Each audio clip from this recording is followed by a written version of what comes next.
Good day, journal. If people ever want to know why you disdain praise, they should know that you consider your life like the website you took so long to complete. The best description of your life is under construction. You hold people who praise you in any form or fashion under suspicion. For in your mind, you've done nothing yet. You disdain praise because you believe it to be a setup for a takedown. People put others on a pedestal not because they admire them, but because they want to see them fall. The more they elevate you, the greater they expect you to tumble, and the more spectacularly hard they anticipate your fall. Most folks think you don't like to hear good things about yourself because of your fear of being consumed by false flattery. Sure, you are worried about false flattery, as we all should be, because false flattery is ubiquitously troublesome. We often praise people who are utterly unworthy of praise. Simultaneously, we ignore the presence and contributions of those worthy of praise.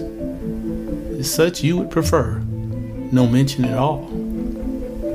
When you are worthy, you are unworthy, as the credit belongs rightly to the Spirit who formed you. When you are unworthy in the eyes of humans, it regularly means you are probably worthy in the eyes of your Maker. Be suspicious of all forms of human flattery. For so long, you had attempted to get others to find something about you worthy of admiration. Then you realized that the need for others to find you valuable is a worthless pursuit. The only thing you should ever pursue, the most authentic, worthiest objective, is doing what the Creator sent you to do. Today, you seek not the glory or recognition of your fellow human. Today you work to do what the Spirit called you here to do, to leave the planet upon your departure better than it was on your arrival. And that means being focused on the now, not whether you did anything yesterday worthy of praise. So that you know, such is why you keep journaling forward. There is nothing in the past worth looking back on seeing. The past is merely a remembrance for you of all the things you should have done that you did not, a record of what you failed at doing.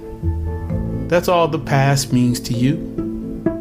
You often see a chronicle of faults, flaws, and failures when you look back into the abyss of the past. The future, instead, is a roadmap of where you must go. The forthcoming hoped-for moments are your DPS, Dream Positioning System. The time ahead is where you cast your hopes on one day being just as you always imagined. So do everything to the best of your ability today.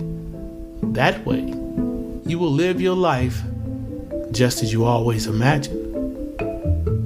At present, you are living a magnificent life for that very reason. You don't concern yourself with the past. You merely recognize the past for what it is, a time that is gone, a time that can neither help you nor hurt you unless you permit it to do so. The past is a time not meant for you to live in while living in the present.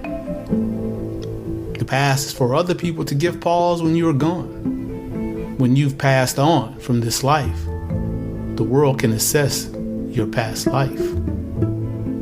Were you who you claim to be? People may speculate when you have passed on. Did you become the person the Spirit birthed you to be? Such is a question onlookers will determine when you are no more. During your lifetime, survivors may consider, did you help anyone? Serve a cause bigger than yourself, and ensure everyone who encountered you knew their lives mattered.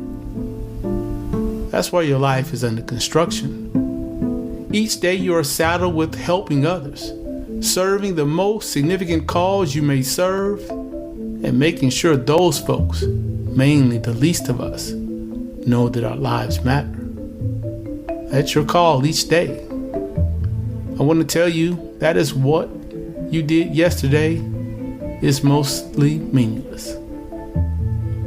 Yes, yesterday was mostly meaningless unless you did equal or better today. Each day is like being consistent in your workout. And the Peloton app, for example, informs you of how many days and weeks you've worked out consistently. Yesterday's, especially their memory, are only meaningful when they show that you have been consistent about being the best version of yourself who lives your best life. There is no reward in life for inconsistency.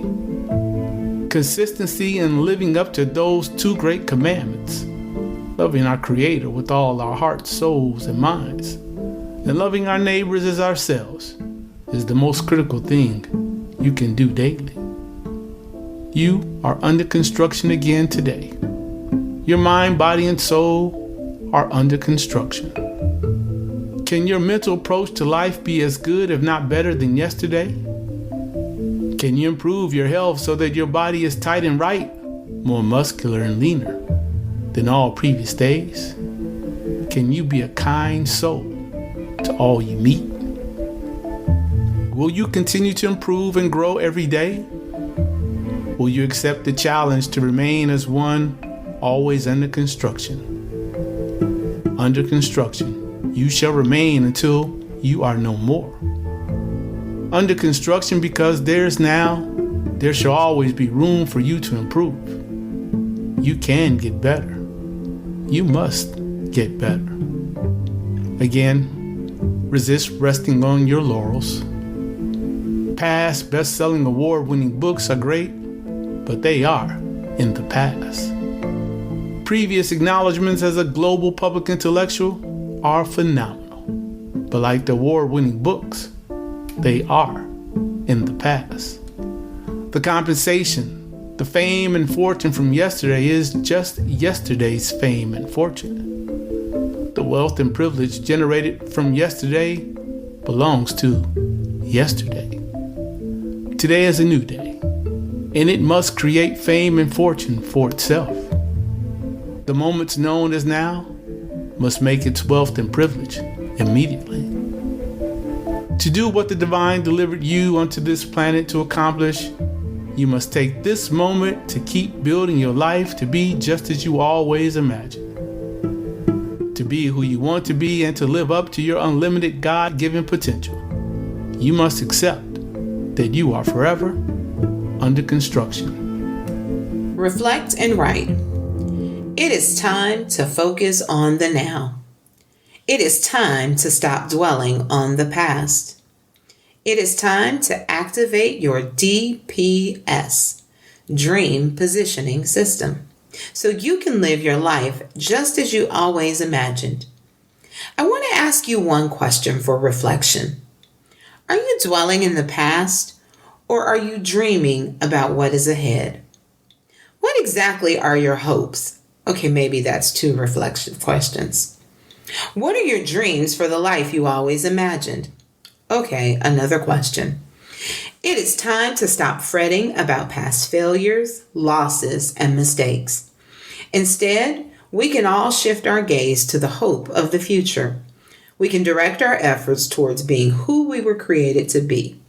We can submit to being under construction. Today, I borrow from a series of questions Nate posed in the journal. Can your mental approach to life be as good, if not better, than yesterday? Can you improve your health so that your body is tight and right, more muscular and leaner than all previous days? Can you be a kind soul to all you meet? Will you continue to improve and grow every day?